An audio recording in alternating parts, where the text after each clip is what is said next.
Say why I sit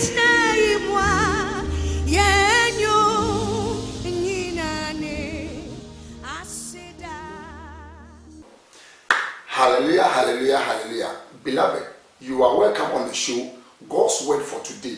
This program is brought to you this and every Sunday. You can keep watching and keep sharing, and your life will never be the same. Yamon Paye. Our Heavenly Father, we thank you for our life. We thank you for your grace. We thank you for victory granted unto us. In the name of Jesus Christ, we pray. Say amen. Beloved, I have entitled today's message that money and riches can't save you. Money and riches can't save you.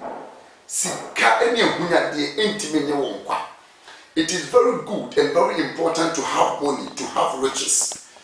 But we should not be cleft to it too much that it will take us away from God, because it cannot save us. The purpose of money and riches in our life is not for the total salvation of us. It is good, but it can't save us. If we look at how people are grabbing money nowadays, in the form of greedy, look at our politicians stealing money left, right, back, center. Why? They are stalling up and thinking that a day is coming that there will be a storm of scarcity, a storm of poverty, and when that storm comes, their money is a fortress for them and they can stand.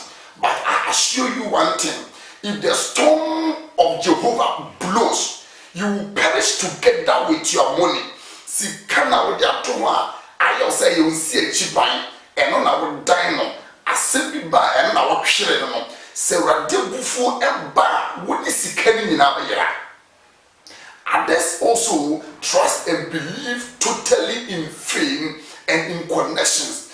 It is good to have fame. It is good to be connected with one or other in the out there. But we should not be having the mindset that Sasemba, oh, because I know this, I know that one. If I make call for above, things will be sorted out. No, if the wrath of God comes upon the land, all those connections and all those fame cannot stand and it cannot help you.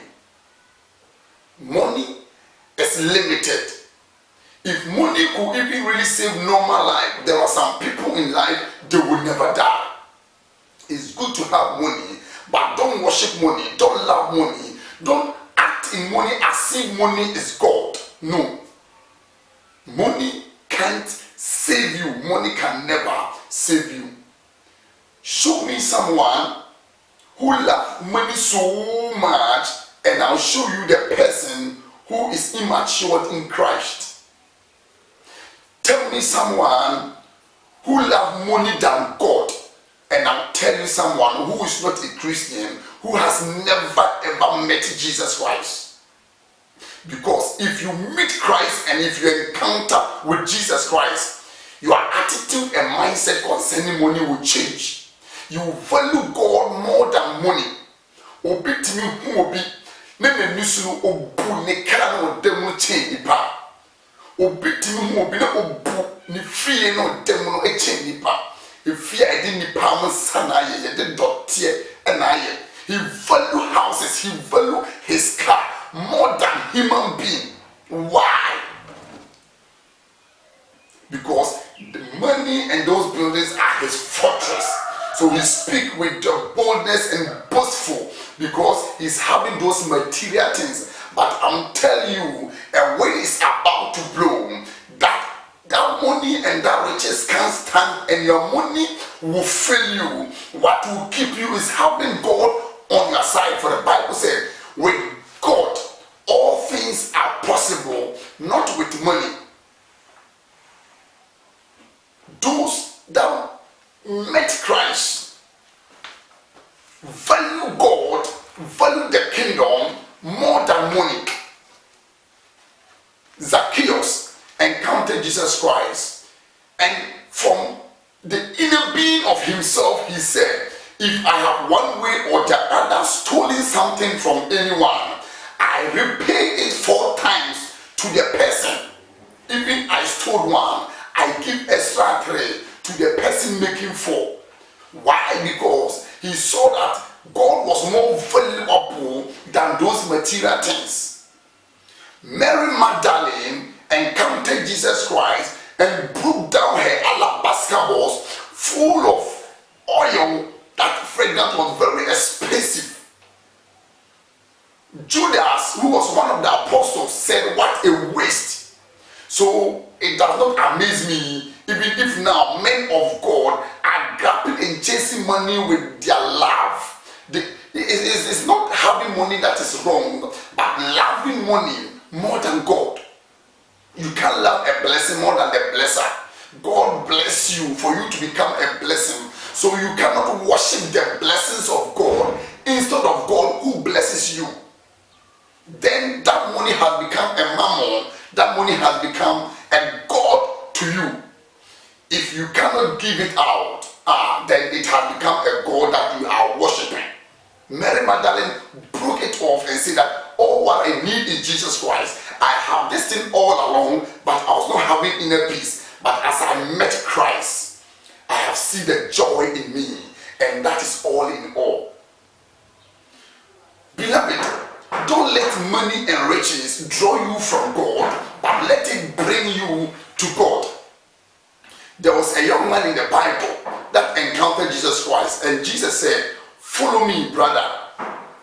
He said, "No, I am a rich man. I have it all. I am wealthy. I cannot leave my riches and follow you." That is the point where men of God of nowadays, most of them has rich. They have get to a point that they value money than God.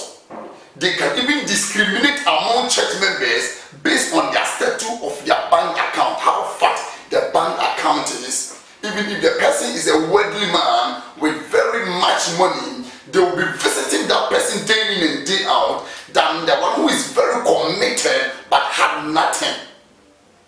But that attitude is wrong, because when the day of the wrath of God comes, the money can't save you. Your riches cannot save you. We should not allow money to draw us away from God, but we should let it bring us to God.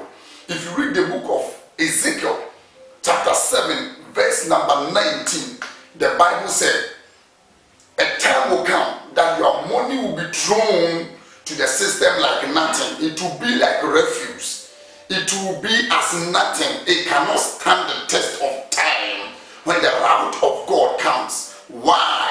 Because you have built money as your fortress, and if the master comes, money cannot stand, and money will lose its value, because money is limited. It's good to have money, but not to love money than God. For the Bible said, "Love God with all your heart, with all your mind, and with all your strength, and love your neighbor as yourself." But what are we seeing today? We love money than our neighbors. Our neighbor will be dying of common food, and we will store up money and we will ignore him to die, because we want to store up money. Jeremiah chapter 17 verse 5 says that anyone who trusts in the arm of flesh is accursed. Why? Because he does not trust in God. The Bible said some trust in horses, some trust in chariots, but we will trust in the name of the Lord, not in the name of money, but in the name of the Lord. Why? Because in the name of the Lord is strong than a mighty tower, and the righteous run into it, and we are safe. Isaiah 31 verse 1 to 3 says, "Woe to those that go back to Mizraim for help. For those that help them and those that are helped together, they will perish." What I bring before you this time is that it's good to have money, it's good to have riches, but get it in mind that don't let your mind and your heart follow money, but let it be on God, because if the wrath of God comes, your money cannot save you. Let the politicians understand, let our pastors understand, let the bankers understand, let the people of Ghana understand that there will be a storm and there will be a wind of God. And when that thing comes, those that can stand is those that have God in their life, those that have given their life to Christ, and their money and their free save. You will not appoint a high commissioner to look upon election and still lose the election. No, those connections cannot help you. When the wind of God blows, no one can stop it, including yourself and your money. Let's return back to God and have in mind, though money is good, but it cannot save us. Be blessed. Share to bless others, and your life will never be the same. I'll come to your way next week, same time.